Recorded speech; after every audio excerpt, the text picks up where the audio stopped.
की नोट्स श्रीमद् भागवत पुराण में सारे पवित्र चारों वेद हैं, सभी धर्मों के मतलब पवित्र शास्त्र हैं जो यहाँ पर दिए गए हैं। अब ये देखिए, ये बच्चा है, ये है मंसूर अली, बगदाद राज जो इराक देश की राजधानी, वहां के राजा का बेटा था। ये ग्रीन लिबास में सफेद दाढ़ी वाले हैं, ये समस्त तबरेज हैं। विष्णु जी अवतार धारण करते हैं तो भारत देश में आते हैं। क्या अमेरिका, इंग्लैंड और हर जगह है। अदर देशों में क्या प्रभु के बच्चे नहीं है? सब जगह हैं, सब प्रभु के बच्चे हैं। ये भगवान बंदी छोड़ गरीबदास जी महाराज गांव छोड़ानी जिला जज्जर हरियाणा वाले कहते हैं कि गरीब खुरासान, काबुल किला, बगदाद बनारस एक, और बलख और बिलायत तक धरे कबीरा भेद। ये भिन्न भिन्न रूप धारण करता है, भिन्न भाषा भेष में, भिन्न भिन्न देश में। परमात्मा अरबी भाषा में, जो हिंदी नहीं आती वो अरबी भाषा में कैसे, उन्हें हिंदी नहीं आती तो अरबी भाषा वाले कैसे समझेंगे? तो इंग्लैंड में भी परमात्मा मिले, तो इस बच्चे को मिले तो इन्हें अनिल हक मंत्र दिया। पत्थर मारे, सर की चाम उतार दी, लेकिन उसने अनिल हक कहना नहीं छोड़ा। जैसे अपने भारत भूमि में हिरण्याकश्यप ने कहा मेरा नाम ले, प्रहलाद ने उसका नाम नहीं लिया, राम का नाम नहीं छोड़ा। उस प्रेमी अल्लाह ने, उस खुदा ने अपने बच्चे के लिए घुटने पर रखकर बीच से फाड़ दिया। तो इस ये मुल्तान राज्य जो पंजाब का 5वां सबसे बड़ा राज्य है, वहां पर इसको बगदाद से लेकर कबीर परमात्मा आ गए, ज्ञान दिया, विरोधी हो गए लोग। तो एक बाट रोटी की, पूरे आटे की रोटी बना दी, कहा कि बेटा ले शहर में किसी की आंच को सेकवा लाना। वो गया तो चोट मारी, लोगों ने उसे पीटा तो चेहरे पर खरोंच कर दी। तो कबीर परमात्मा के पास आया और कहा कि प्रभु किसी ने रोटी नहीं सेकी, मुझे मारा है। तो कबीर भगवान समस्त तबरेज, मतलब समझ का भी अरबी भाषा में सूर को कहते हैं। भगवान ने कहा ऐ समझ, मैं भी समझ और तू भी समझ, सूर्य मेरे हुक्म से नीचे आ। पृथ्वी के करीब परमात्मा को बुला लिया, कबीर परमात्मा को नीचे बुला, सूर्य को नीचे बुला लिया। बाट को हाथ पर रख करके और उस अग्नि से उसको सेका, सूर्य की गर्मी से उसको सेक करके और तैयार किया। तब उस बच्चे को खिलाई, पूरा शहर भट्टी बन गया। सब लोग आए कि चंद लोगों की वजह परमात्मा आप सबको सजा दे रहे हो। खुदा हे रहमान रहीम, हम पर दया करो। परमात्मा ने कहा मेरे हुक्म से सूर्य अपने यथार्थ स्थान पर जा, वो वापस चला गया। और ये आज भी इतिहास वहां गवाह है कि आज भी वहां टेम्परेचर अधिक की जगह ज्यादा रहता है। 15 नवंबर 1244 की बात है, टर्की देश शहर कोन्या, वहां के सबसे बड़े मौलवी रूमी जो मुस्लिम धर्म का प्रचार किया करते थे, 15 नवंबर 1244 में समस्त बेच जा करके एक हौज के किनारे वो अपने सहगृत शिष्यों को कुछ इल्म बता रहे थे, ज्ञान पुरानी किताबों में खोज रहे थे। समस्त बरेज ने कहा क्या है रूमी, इसमें क्या है?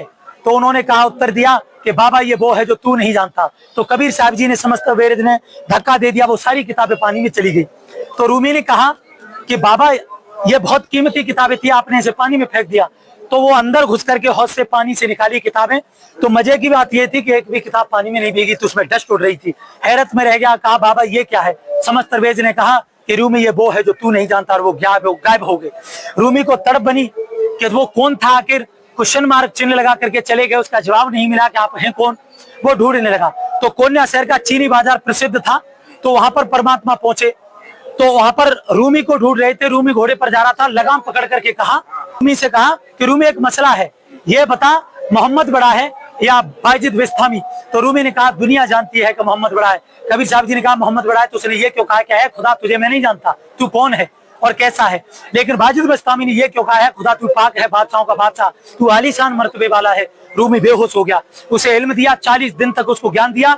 छोटा बेटा रूमी का उनके विरुद्ध हो गया, समस्त तरवेज को काटने मारने के लिए चला, वो गायब हो गए। समस्त तरवेज ने कहा रूमी की दूसरी दुनिया में, इस पूरी पृथ्वी पर कबीर साहब जी के बाद दूसरा नंबर रूमी का आता है। अमेरिका में सबसे ज्यादा उनकी कविताएं पढ़ी जाती हैं। फारसी भाषा में रूमी को ज्ञान दिया, मक्का में अरबी भाषा में मोहम्मद को ज्ञान दिया। और ये देखो कढ़ाई में बिठा दिया था सिकंदर लोदी के सामने, तो परमात्मा फिर भी उनका कुछ नहीं हुआ था, लेकिन शेख तकी फिर भी नहीं हारा था जी। फिर फील्ड में बिठा करके खूनी हाथी से कुचलवाया गया, फिर भी परमात्मा का बाल बाका नहीं हुआ, क्योंकि वो हमारा परमात्मा है। और नदी में बैठा करके गोले बरसाए गए। 12 घंटे के बाद कबीर परमेश्वर डुबकी ले गए और फिर रविदास जी के यहाँ कुटिया में जाकर के बैठ गए। ये सभी लोग गए कि रविदास को सूचना देते तेरा गुरु मर गया। जाकर के देखा तुम्हारा गुरु मर गया। कौन? मेरे गुरुदेव कबीर साहब जी, वो कुटिया में बैठे। इन सभी ने देखा तो हैरत में रह गए कि ये तो यहाँ बैठा है। तो उन्होंने कहा ये मरेगा नहीं, इसको भगाने का इंतजाम करते। तो वो बुनकर थे, तो कहा पूरे क्षेत्र में, पूरे उसमें, और उन्होंने काजी मुल्ला पंडितों ने एकत्रित होकर के और सारी जगह चिट्ठी बंटवा दी कि कबीर जुलाहा भंडारा कर रहा है जिसमें एक दौर मोहर सूखा सीधा, और जितने बार भंडारा करेगा उसे सोने की मोहर और कॉटन का कपड़ा मिलेगा, कंबल। तो 18 लाख लोग आ गए। रविदास जी ने कहा प्रभु आपने भंडारे की कहा है कि क्या हुआ कि भीड़ बहुत है, उनके पास लेटर है प्रभु, आप निमंत्रण पत्र है। जैसे ही कहा कि रविदास आजा अंदर, यहाँ से जाकर के भाग जाएंगे सुबह होते ही। कबीर साहब जी ने ऊपर हुक्म दिया, ऊपर से जलदारा 9 लाख बैल बोरी भर करके सारा तैयार और बिठा करके चौबारे में तंबू तान करके भंडारा 3 दिन 18 लाख को दिया और भगवान ने अपनी समर्थता व्यक्त की। बोलो सतगुरुदेव की जय हो। इसको मोड़ देना, कोट ब्रह्मंड का एक रति नहीं भार, सतगुरु पुरुष कबीर है कुल के सृजनहार। यहाँ पर संत रामपाल जी महाराज जी ने शंका समाधान करी है कि सारे असंख्य ब्रह्मंड रच के उस पर एक रति भार नहीं है। जैसे परमात्मा ने उदाहरण दिया कि जैसे मनुष्य ने जहाज को रच करके हवा में उड़ा करके उस पर स्वयं सवार है, ऐसे ही भगवान ने ब्रह्मांडों को रचकर उस पर स्वयं सवार है। इधर आ जाइए। ये परमात्मा कवियों की तरह आचरण करता हुआ ऋग्वेद मंडल नंबर 9 सूक्त 96 मंत्र 17 में वह शिशु रूप में लीला करता हुआ बड़ा होता है। लोकोक्तियों, कविताओं और चौपाइयों के माध्यम से अपने तत्व ज्ञान का प्रचार करता है, इसलिए उसे लोग कभी कहने लगते हैं, लेकिन वो होता परमेश्वर है।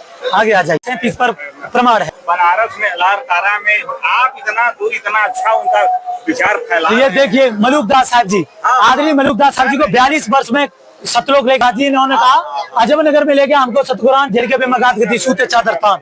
ये तीसरा है। फिर कहा है हम सुल्तानी सुल्तान अदम इब्राहिम बलक बुखारी का राजा, हम सुल्तानी नानक तारे और दादू को उपदेश दिया, जात जुलाहा भेद न पाया वो काशी मां कबीर हुआ। वो कबीर परमेश्वर सतगुरु मुझे सतलोक लेकर के गया। नानक साहब जी कहते हैं हक्का कबीर करीम तू बेअब परवरदिगार। फिर कहा भाई सुरत मुल्क की बेसू ठगवाड़ा ठगी देश खरा सियाना बहुत आभार, ये दानक रूप रहा करतार। कभी ये मलुकदास साहब जी से भी मिले भगवान। इन्होंने भी दादू साहब जी को जिन लोगों ने नाम दिया सोई सतगुरु हमार, और दादू दूसरा कोई नहीं कबीर से जनहार। फिर कहते हैं दादू नाम कबीर की जय कोई ले बेहोट, उनको कबूल आगे ने काल बद्र की चोट। धर्मदास जैसा कोई शिष्य उनका नहीं हुआ, सबसे प्रिय शिष्य थे वो भी। और श्रीमद देवी भगवत गीता का अध्याय 15 श्लोक नंबर 1 से 4 और 15, 16, 17 का आशय है। तो उसमें कहा है कि जो उल्टे लटके संसार रूपी पीपल के वृक्ष को जड़, पेड़ और शाखा पत्ते सारे बता देगा, सह वेद तत्व, वो वेद के तात्पर्य को जाने वाला तत्वदर्शी संत है। हमने भक्ति रूपी पौधे को ऐसे सींचना, जड़ पूर्ण ब्रह्म, पर ब्रह्म और ब्रह्म, क्षर अक्षर और परमक्षर, ईश्वर परमेश्वर। हमने ऐसे अगर पेड़ लगाएंगे तो वो गलत है। ये असंख्य ब्रह्मांडों के स्वामी कबीर परमेश्वर का सतलोक, 21 ब्रह्मांडों के स्वामी दुर्गा जी के पति ब्रह्मा विष्णु महेश के पिता, ये पांच करके इन्होंने महाब्रह्मांड बनाए। ये एक ब्रह्मांड का लघु चित्र है। ये महाब्रह्मा महाविष्णु महाशिव जी के रूप में इधर ऊपर रहता है, ब्रह्मा विष्णु महेश के रूप में। ये पृथ्वी है, सूर्य है, स्वर्ग नरक, ये सारा दिया गया है। संत रामपाल जी महाराज जी के मूल उद्देश्य, साहब जी पीछे हट जाओ, सत्सा है प्रदान करना, दूसरा समाज से पाखंडवाद खत्म करना, जैसे बकरों को चढ़ाते काट के शराब पिलाते मूर्ति को, युवाओं में नैतिक करना, समाज में शांति व भाईचारा स्थापित करना, समाज से जात पात के भेदभाव को मिटाना। सभा में 30 दिन तक भंडारा किया, जिसमें 13 प्रकार के व्यंजन रह करके 7-7, 8-8 लाख लोगों ने उसमें भंडारा किया। और वर्तमान जो सरकार है उन्होंने काफी उनकी सराहना की कि ऐसा भंडारा 24 घंटे गर्मा गर्म, हमने पहला ऐसा भंडारा होता देखा जो इतना सुंदर और मनमोहक भंडारा है।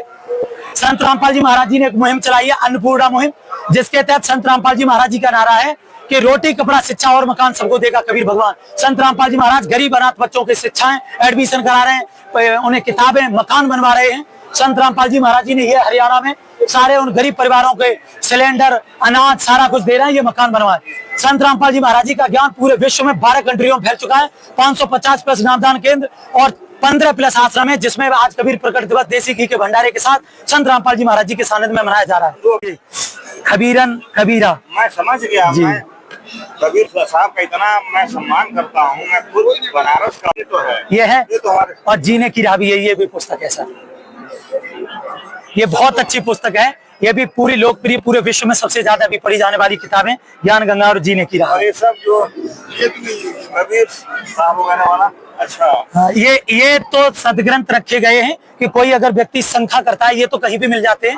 तो ये उसके लिए कि आप प्रमाण यहाँ देख सकते हैं कबीर भगवान ने क्या कहा है। पवित्र गीता जी जयदयाल गोविंद गीता प्रेस गोरखपुर से है।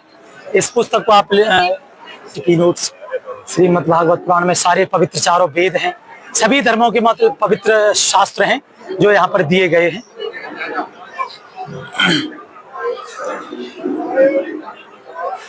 चलो ठीक है सर।